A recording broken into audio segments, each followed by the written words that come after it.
Alegria poder ministrar nessa noite e compartilhar a palavra do Senhor. Abra sua Bíblia no Evangelho de João, capítulo 6, verso 14. Nós vamos ler do 14 até o 24.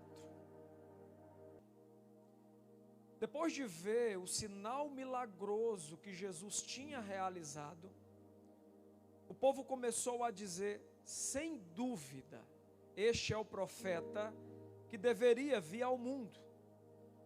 Sabendo Jesus que pretendiam proclamá-lo rei à força, retirou-se novamente sozinho para o monte. Ao anoitecer, seus discípulos desceram para o mar, entraram no barco e começaram a travessia para Cafarnaum. Já estava escuro e Jesus ainda não tinha ido até onde eles estavam. Soprava um vento forte e as águas estavam agitadas. Depois de terem remado cerca de 5 ou 6 quilômetros, viram Jesus aproximando-se do barco, andando sobre o mar, e ficaram aterrorizados. Mas ele lhes disse: sou eu, não tenham medo. Então resolveram recebê-lo no barco e logo chegaram à praia para o qual se dirigiam. No dia seguinte, a multidão que tinha ficado no outro lado do mar percebeu que apenas um barco estivera ali e que Jesus não havia entrado nele com seus discípulos, mas que eles tinham partido sozinhos. Então alguns barcos de Tiberíades, aproximando-se do lugar onde o povo tinha comido o pão, após o Senhor ter dado graças. Quando a multidão percebeu que nem Jesus, nem os discípulos estavam ali, entrou nos barcos e foi para Cafarnaum, em busca de Jesus. Amém? Deixa tua Bíblia aberta, fecha os teus olhos, vamos orar. Pai, obrigado por essa noite, por esse culto, pela oportunidade que temos de compartilhar a tua palavra, que é a verdade, e que nos proporciona tantos ensinamentos. Estamos aqui pelo Senhor, pela tua presença, pela tua voz. Por isso te pedimos, fala conosco. Também, meu Deus, nos desfazemos de toda distração, de toda preocupação, de tudo aquilo que possa impedir da tua palavra, meu Deus, atingir o nosso coração. Por isso, nos leva, meu Deus, a compreendê-la, a entendê-la e a aplicá-la na nossa vida. Te pedimos mais uma vez encarecidamente, fala ao nosso coração, em nome de Jesus. E você diz amém. Se você está feliz, dá um forte aplauso ao Senhor. Aleluia. Esse texto, ele é parte de um grande milagre que Jesus realizou, conhecido como o grande milagre da multiplicação dos pães e peixes. E ele aborda aquilo que ocorre, ele narra aquilo que ocorre após essa multiplicação dos pães e peixes. Essa passagem também está relatada no Evangelho de Marcos, no capítulo 6, a partir do verso 45. Tanto o autor do Evangelho de João, quanto o autor do Evangelho de Marcos, eles trazem informações que são complementares, para que a gente entenda aquilo que Deus quer falar ao nosso coração. Nessa noite, eu quero falar sobre o tema, quando o Senhor parece demorar. Você pode repetir comigo? Diga assim: quando o Senhor parece demorar. Amém. Muitos de nós já nos sentimos assim, em meio a situações difíceis, tempos turbulentos, em momentos em que precisávamos de um socorro, de uma intervenção divina, mas a sensação que muitas vezes nos veio ou nos vem é a de que o Senhor está demorando para intervir. Quem já teve essa sensação? Será que só foi eu? Eu já tive essa sensação de que no momento em que eu precisava da intervenção, parece que Deus não estava ouvindo o meu clamor. E eu sei que tem muitas pessoas aqui nessa noite que já fizeram um passo de fé, já fizeram 2 campanhas de passo de fé. Tem gente aqui nessa noite que está mais de ano orando pelo mesmo propósito no passo de fé, e parece que o seu clamor não está sendo ouvido por Deus. Parece que Deus está demorando. E muitos de nós já tivemos essa impressão, de que Deus demora muitas vezes para agir.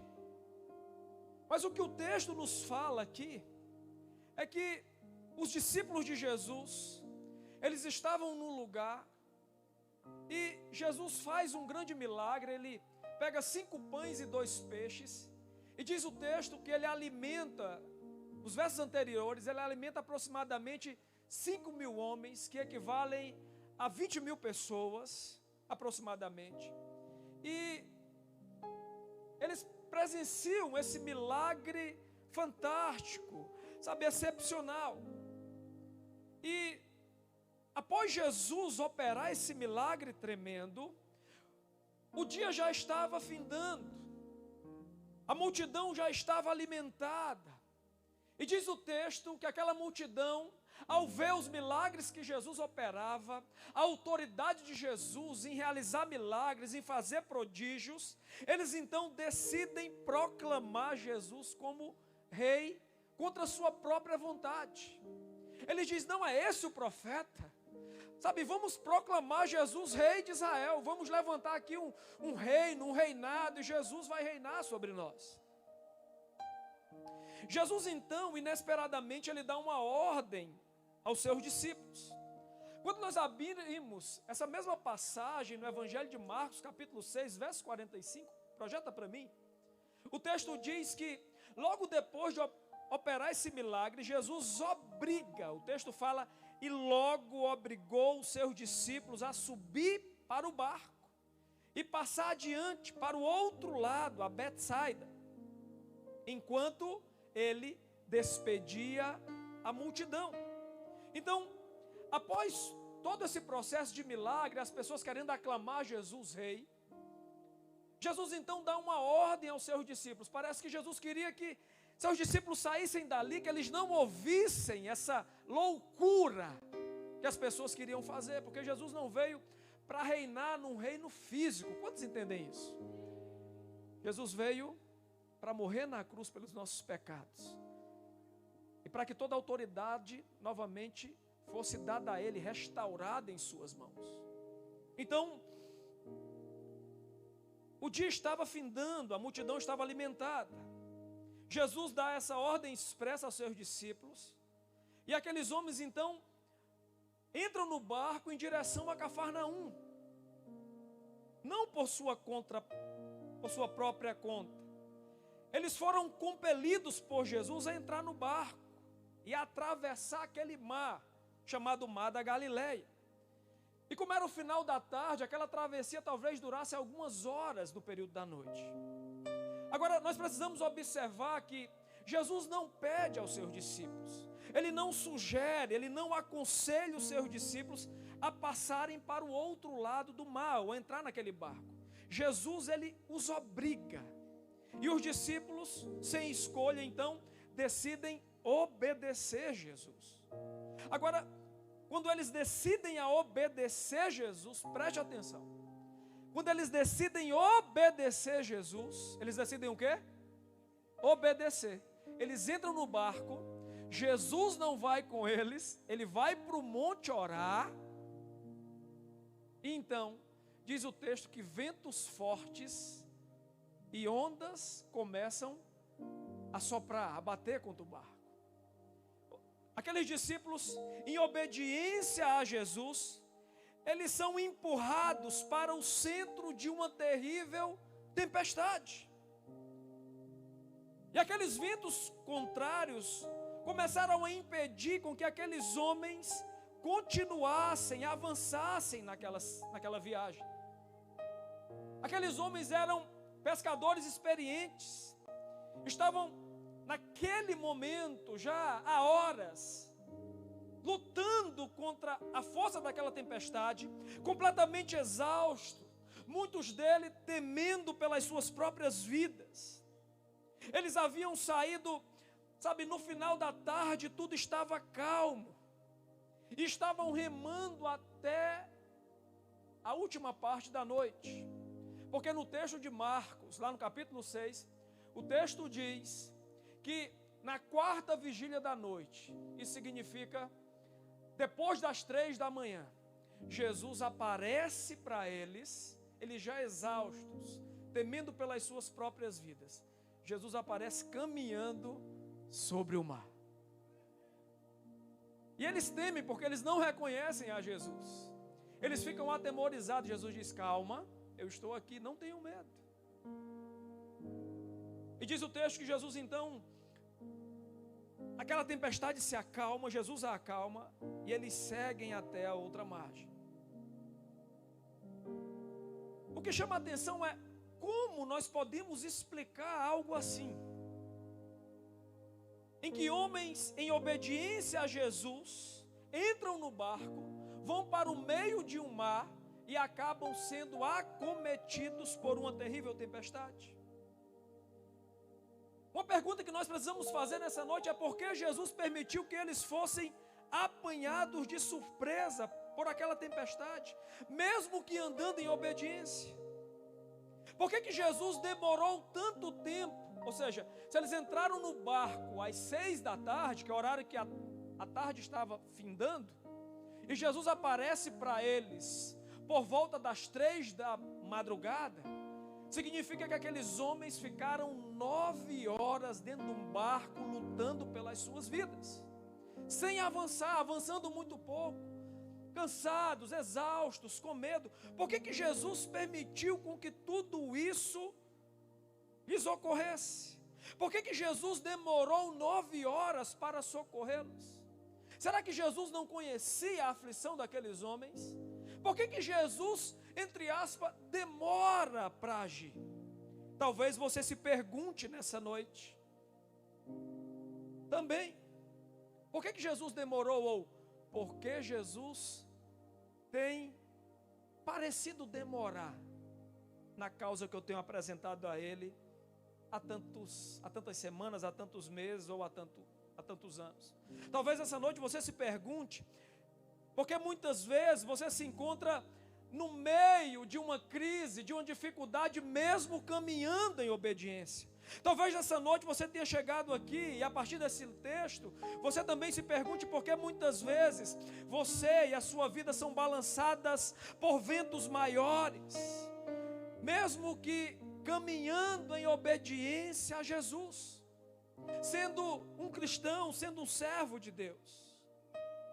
Talvez você tenha em alguma circunstância da sua vida já se perguntado muitas vezes, por que acidentes trágicos, perdas dolorosas ou doenças graves acometem aqueles que também fazem a vontade de Deus?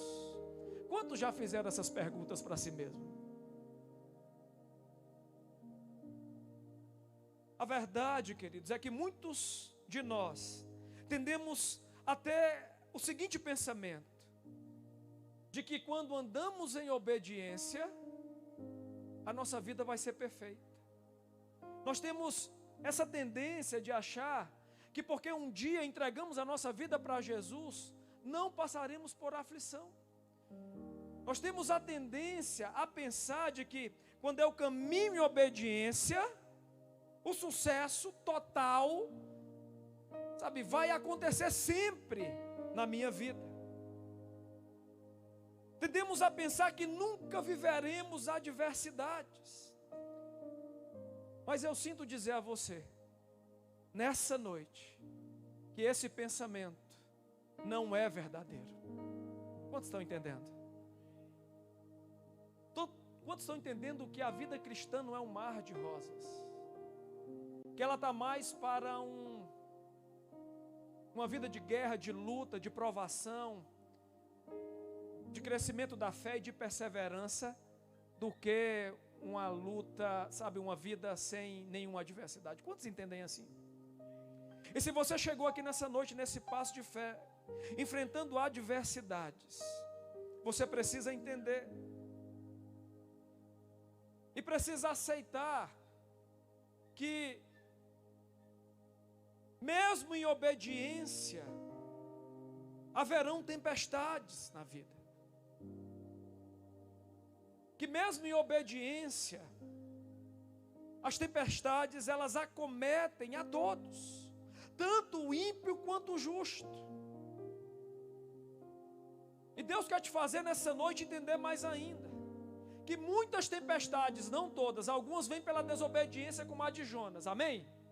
Mas muitas vezes, Deus dá uma ordem para nós, e nós nos vemos no meio de uma tempestade, porque esse é o método de ensino, é a forma pedagógica que Deus tem de nos ensinar a ser homens e mulheres de fé.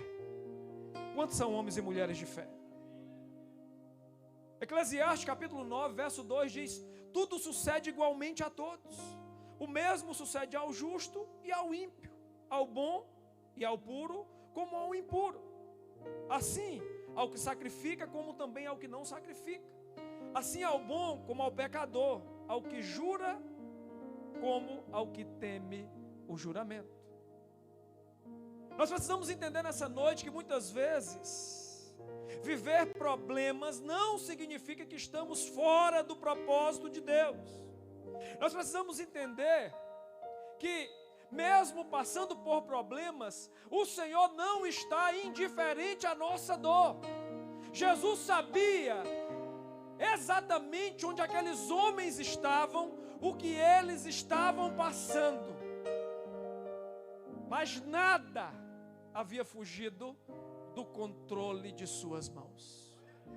Não importa a tempestade que você tem enfrentado, a dificuldade que você tem passado, você não fugiu do controle do Senhor da sua vida. Ele tem o controle da sua vida nas suas mãos. Não há o que temer. E é por isso que quando ele chega diante daqueles homens, ele diz: não temam, não temam, sou eu. Jesus está dizendo hoje para você: não tenha medo. Eu não estou demorando. Eu sei exatamente onde você está, o que você está passando. Eu conheço a sua dor, por fora, por dentro. Eu sou com você. Eu estou aqui. Eu quero entrar nesse barco. Eu vou acalmar a tua aflição. Eu vou acalmar essa crise. Quantos creem nesse Jesus? Na verdade, a vida cristã em muitos momentos não é um mar de rosa. E como cristãos, nós não vivemos numa bolha espiritual onde nada pode nos atingir. A vida cristã, ela está mais para um campo de batalhas, de lutas constantes, do que para um paraíso aqui nessa terra. E talvez você tenha vindo nessa noite ouvir uma mensagem motivacional, né? Aquela que só fala de coisa boa, não. A vida cristã, ela não é assim. E a verdade precisa ser dita. Ela está mais para um campo de batalha, onde a nossa fé tem que ser exercitada, do que para uma vida sem problemas, sem aflições. E nesse texto nós podemos extrair algumas lições importantes para nós nessa noite. E a primeira delas, se você puder notar, é a seguinte: a primeira lição é que as tempestades fazem parte da vida. As tempestades, elas fazem parte tanto da vida do ímpio quanto do cristão. Observe que Jesus obriga aqueles homens a entrar no barco, que depois vai parar no meio de uma tempestade. Aqueles discípulos, eles saem de um momento de êxtase, onde Jesus havia operado um grande milagre, havia alimentado uma grande multidão. E logo, naquele mesmo dia, eles estão, talvez, nas piores 9 horas das suas vidas. aflitos, aparentemente desamparados, no epicentro de uma tempestade. E ao que parece, ou que parecia, Jesus estava demorando em socorrê-los. Foram 9 horas de aflição.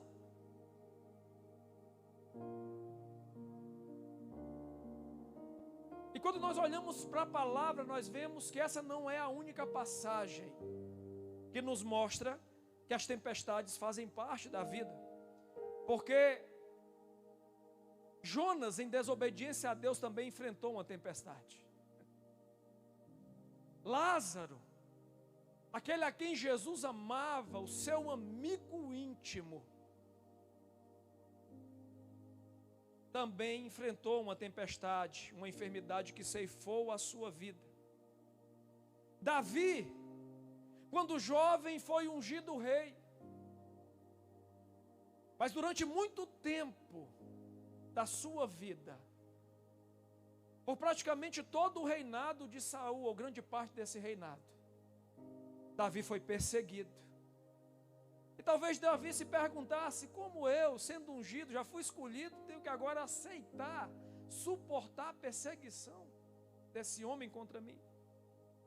Nós precisamos entender nessa noite que as tempestades fazem parte da vida. Precisamos entender que a diferença que há entre um justo e um ímpio não é aquilo que acomete aos dois, mas o fundamento que está na base da vida dos dois. Quem está entendendo? Quando Jesus, no Sermão do Monte, ele fala sobre o homem sensato e o homem sensato, a diferença que nós vemos entre esses dois homens não é as aflições que cada um deles passam, mas sim o fundamento sobre o qual cada um decidiu construir a sua vida.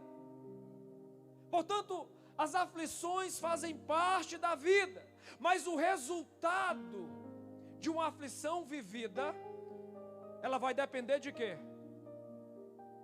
De quê?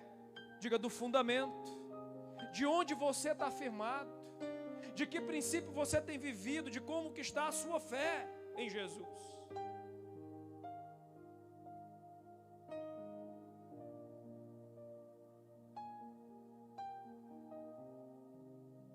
As tempestades não vêm para nos destruir, mas para nos fortalecer. As tempestades, elas não são uma negação do amor de Jesus, elas são uma oportunidade de experimentarmos o livramento amoroso dele no momento oportuno. O texto de Marcos, no capítulo 6, verso 49, diz que quando eles viram Jesus andando sobre o mar, eles pensaram que Jesus fosse um fantasma. Então eles começaram a gritar, pois tinham ficado aterrorizados. Mas o texto também diz, no verso 50, que Jesus imediatamente lhes diz: coragem, sou eu, não tenham medo. Então Jesus sobe no barco para junto deles, e o vento se acalma, e eles ficaram completamente perplexos, atônitos. Essa é a primeira lição. As tempestades fazem parte da vida de todos. A segunda lição que nós podemos extrair desse texto é que as tempestades não são inesperadas para Deus. Deixa eu fazer uma pergunta para você. Você teria coragem de entrar num barco,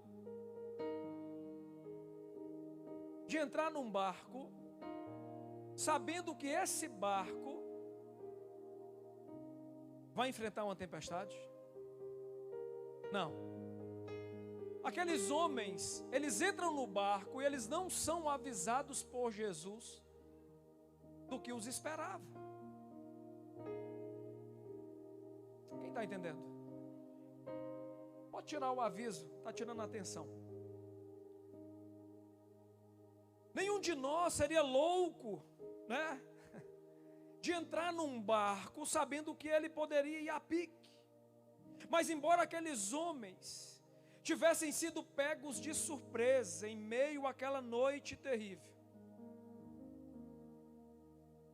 nós vemos que Jesus estava no controle da vida de cada um deles. E mesmo que muitas vezes as nossas vidas também se encontrem assim, você precisa ouvir, nós precisamos ouvir, que Jesus não perdeu o controle. Jesus não perdeu o controle, querido. As crises, elas podem ser inesperadas para nós, mas elas nunca serão inesperadas para Deus. Ele sabe de todas as coisas. Deus jamais é pego de surpresa. Deus tem o controle, a autoridade. Jesus, ele disse: toda autoridade no céu e na terra me foi dada. Então é impossível surpreender Jesus. Nós até podemos ser pegos despreparados, mas Jesus não.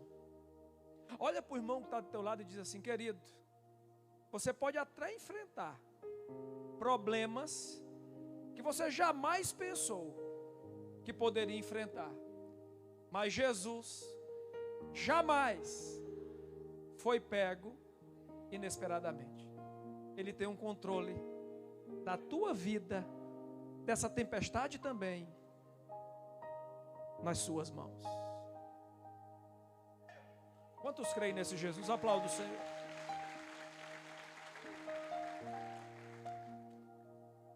A terceira lição que nós aprendemos é que as tempestades, elas vêm para nos fortalecer. Jesus, com certeza, com toda certeza, olhando para o texto, ele tinha a intenção de colocar aqueles discípulos em apuros. Jesus queria ensinar algo importante àqueles homens. Jesus queria levá-los até o centro daquela tempestade, e isso foi proposital, porque ele tinha uma finalidade para aquilo.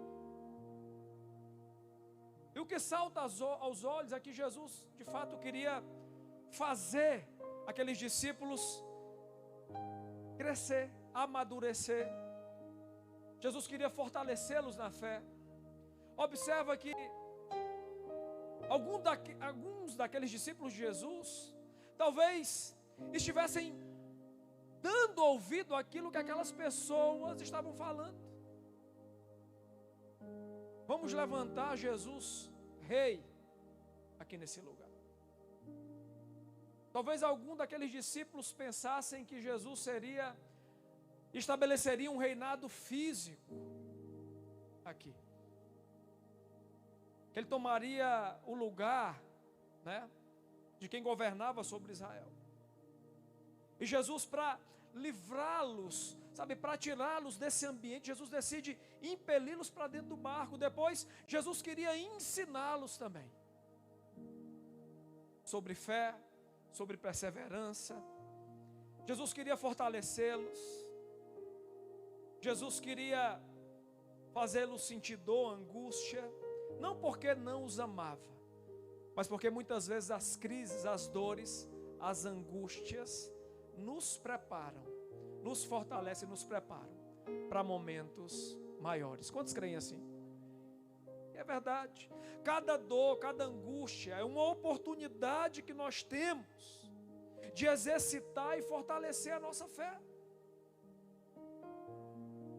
Eu gosto muito daquela comparação da fé com a musculatura. A fé é como uma musculatura, como um músculo. Quanto mais eu exercito um músculo, mais ele cresce, mais ele fica forte. A fé é do mesmo jeito. Embora a fé não seja algo físico, quanto mais ela é exercitada, quanto mais ela é provada, mais forte ela se torna. Você acha que esses discípulos, eles saíram dessa tempestade mais fortes ou mais fracos? Fortes. Primeiro porque remaram muito, né? Segundo, porque Jesus deu uma grande lição de fé àqueles homens. Agora, quais são as oportunidades que mais exercitam a nossa fé? Para mim, exercitar os meus músculos, eu vou fazer exercício físico, na academia, ao ar livre, não sei. Mas para exercitar a minha fé, onde mais ela vai crescer? É num tempo de marasmo, de tranquilidade, de bonança? Ou é no meio de uma crise, de uma tempestade? Sabe o que Deus está querendo dizer para você nessa noite? Começa a ressignificar as tuas crises. Elas não são para te destruir. Ele não está demorando. Até porque o texto diz que enquanto os discípulos estavam no barco, Jesus estava fazendo o quê? Orando. Ele estava intercedendo pelos seus discípulos. Sabe o que eu aprendo aqui? Ele não está demorando. Ele é o teu advogado. Quantos creem assim? Ele está clamando pela sua vida, dia e noite. E se a crise ainda permanece, é porque Ele quer te dar mais musculatura na tua fé. É porque existe coisa maior. E para coisa maior, precisa ter musculatura mais forte. Para maiores pesos, mais músculos. Sim ou não? Para maiores desafios na vida, uma fé maior. Quantos entendem assim? Portanto, muitas tempestades, muitos obstáculos para o cristão é sinônimo de fé grande. Então, quando vier uma luta, uma guerra, uma dificuldade, pensa nisso. Não pensa no problema. Não pensa no vento, não olha para as circunstâncias. Pensa em Jesus. Fale para si mesmo, diga assim: Ele está intercedendo por mim. Ele tem o controle da minha vida. Ele sabe onde é que eu estou. E Ele quer me fazer mais forte. Tem coisa maior vindo. Quantos querem ter uma fé grande? Para de reclamar no meio da tempestade.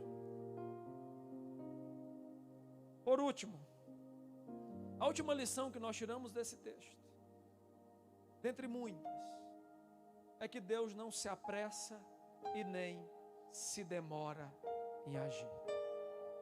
Aos nossos olhos parece que sim, mas Ele sabe o que é melhor para nós. Ele sabe o tempo oportuno, o tempo certo, o tempo hábil para agir. Ele não nos dá um fardo que nós não possamos carregar.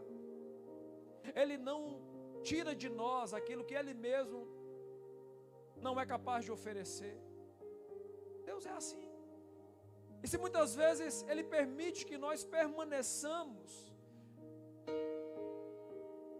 por horas, por meses, é porque há um propósito maior nisso.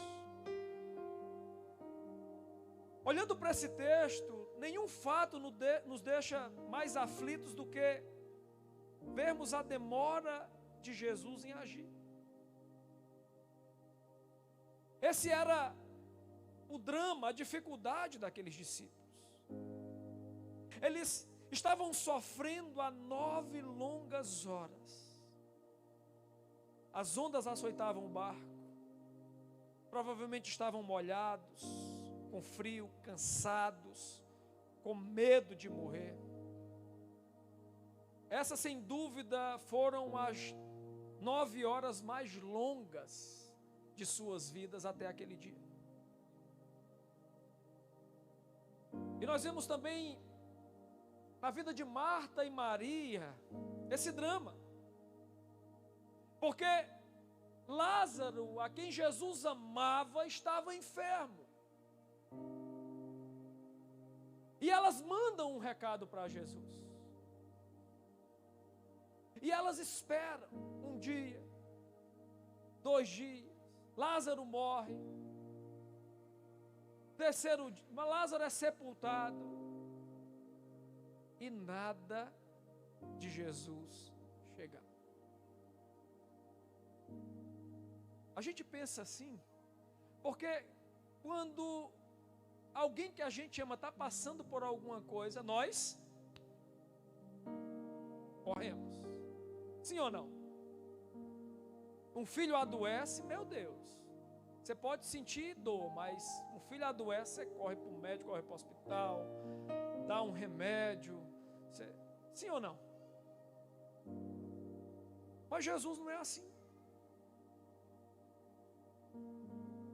O fato de Jesus demorar para socorrer os seus discípulos e a Lázaro, a quem ele amava, não significa que Jesus havia desistido de amá-los, ou que Jesus estava indiferente à dor deles. Marta e Maria esperaram 4 longos dias. Elas viram seu irmão morrer, ficar enfermo, piorar, morrer, ser sepultado e esperando Jesus. E quando Jesus chega ali, a impressão que dá é que Marta, ela diz: Senhor, se o Senhor estivesse aqui, o nosso irmão não teria morrido. Aparentemente para Marta, Jesus tinha demorado, sim ou não? Para aqueles discípulos também, 9 horas. Porque Jesus não veio às 9 da noite ao invés das 3 da manhã? Às vezes essa é a impressão que nós temos. E muitas vezes temos dificuldade de reconhecer o amor de Deus por nós, na hora da nossa angústia, na hora dessa demora, entre aspas. Parece que Ele não chega para nos socorrer. É difícil conciliar a nossa fé no Senhor quando tudo vai mal. Embora que a gente tenha escolhido obedecer, fazemos o que nos é pedido pela palavra, mas nada parece mudar. Muitas vezes, o maior drama que enfrentamos não é a tempestade, não. Mas é, entre aspas, a demora pelo socorro. Mas você precisa ouvir algo da parte de Deus nessa noite. Ele não demora. O amor dele não diminuiu por você. Jesus, na verdade, Ele não está longe nem indiferente ao seu sofrimento. Ele não estava indiferente ao sentimento dos discípulos, nem muito menos ao sentimento de Marta e Maria. E quando na sua cabeça passar o pensamento de que Ele está longe ou indiferente, na verdade, é aquilo que eu já falei. Ele está trabalhando em seu favor. Ele está intercedendo por você. Ele está te ensinando. Ele sabe o que é melhor para você. Está preparando você para viver esse algo maior e melhor. Salmos capítulo 121, verso 4 diz: sim, o protetor de Israel não dormirá, ele está sempre alerta. O Senhor é o teu protetor, como sombra que o protege, Ele está à sua direita. Ele não dorme, Ele não cochila, Ele não está indiferente, Ele não chega atrasado. Nem a tempestade está fora do seu controle. Jesus não chega atrasado. Ele não chegou atrasado naquele dia, não.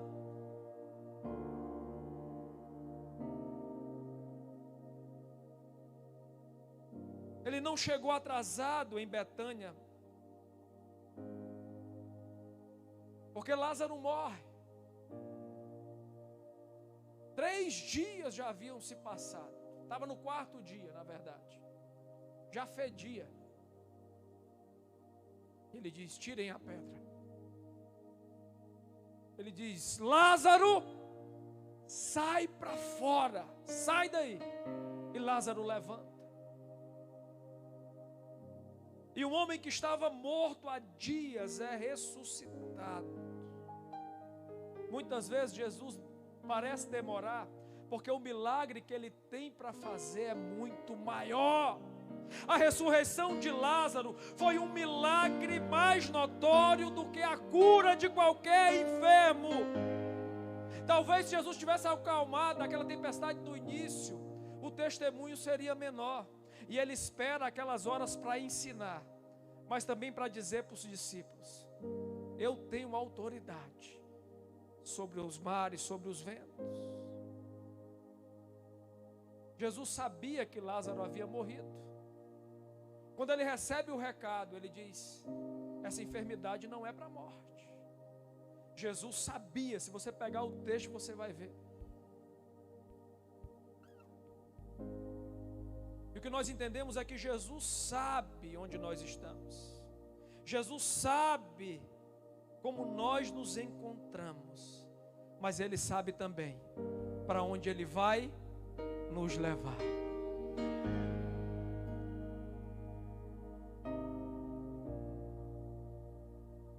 A sua vida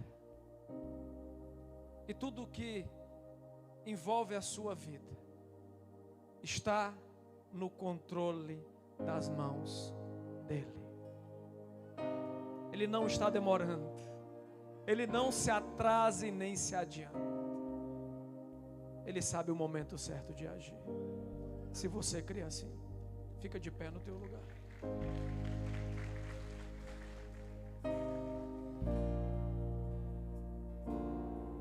Talvez nessa noite você esteja cruzando uma crise terrível, um medo. Ondas grandes estão batendo contra você. Talvez através de uma enfermidade, de uma crise familiar, de uma crise no casamento, de um problema com o filho, de uma dor emocional, de uma falta de perspectiva, de uma perseguição. Eu não sei, mas o nosso Senhor Jesus sabe, Ele sabe. E talvez você esteja orando por uma intervenção dEle,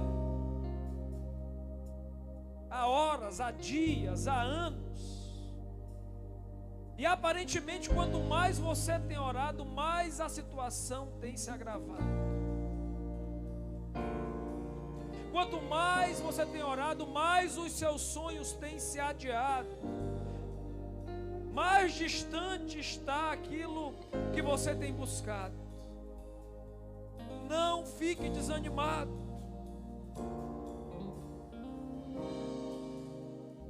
Não tema a tempestade. Não tema.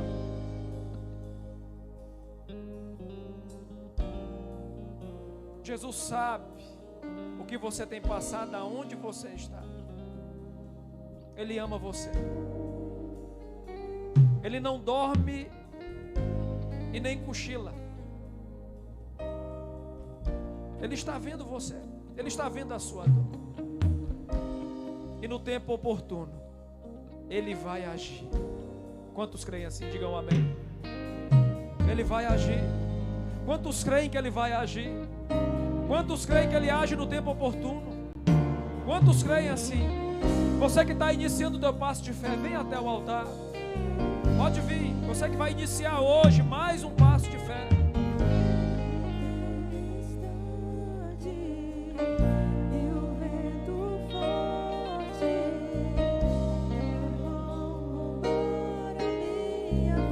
Você que está começando o passo de fé, pode vir. Aleluia. Pode vir. Aleluia.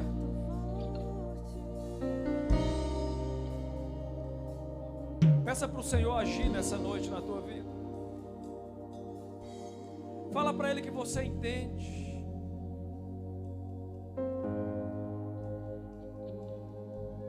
que agora você entende por que as tempestades vêm.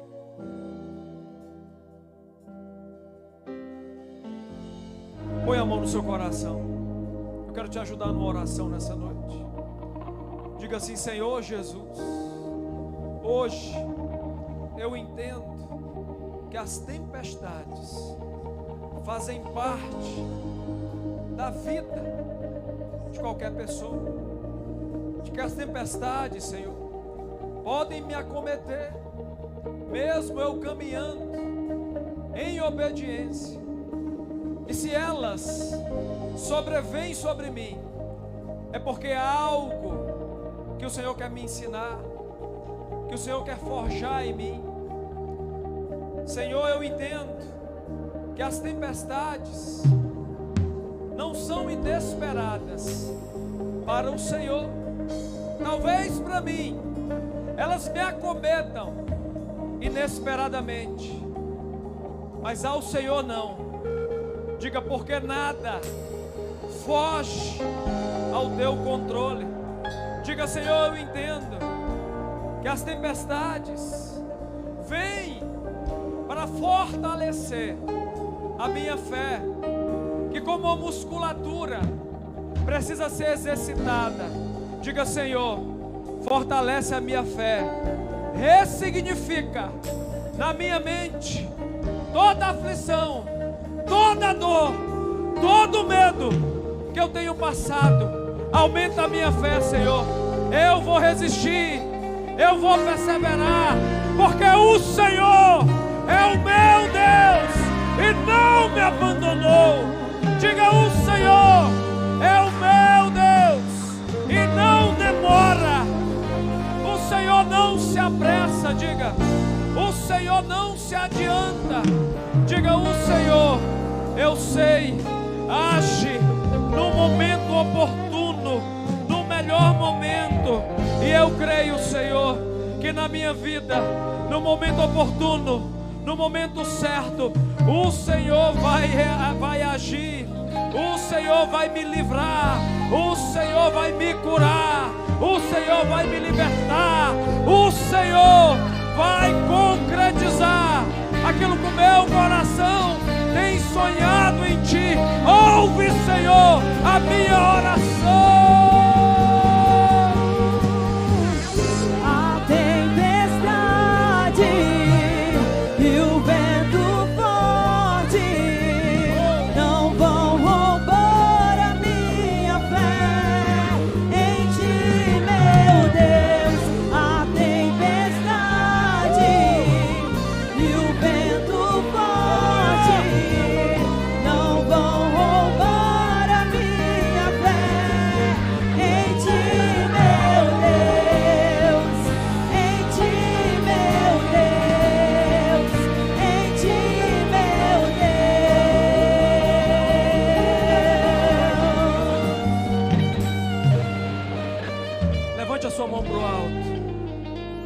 Repita comigo: diga: a tempestade, diga: o vento forte não vão roubar a minha fé no meu Deus. Ela vai sim fortalecer a minha fé no meu Jesus. Quantos creem assim? Dê um forte aplauso a Jesus. Aleluia. Nós vamos encerrar. Eu quero orar pela tua vida. Levante a tua mão para o céu. Pai, obrigado por essa noite, pela tua palavra. Meu Deus, por cada pedido aqui apresentado diante do Senhor. Os teus filhos estão aqui, meu Deus, por ti, pelo teu mover, pela tua ação. Age, eu te peço, na vida de cada um, meu Deus, conforme o pedido, a petição, o clamor. Sabemos que o Senhor não demora, que o Senhor não é surpreendido, porque o controle de tudo está nas tuas mãos. O Senhor é o Deus do impossível. O Senhor é o Deus que tudo pode. O Senhor é o Deus amoroso, compassivo.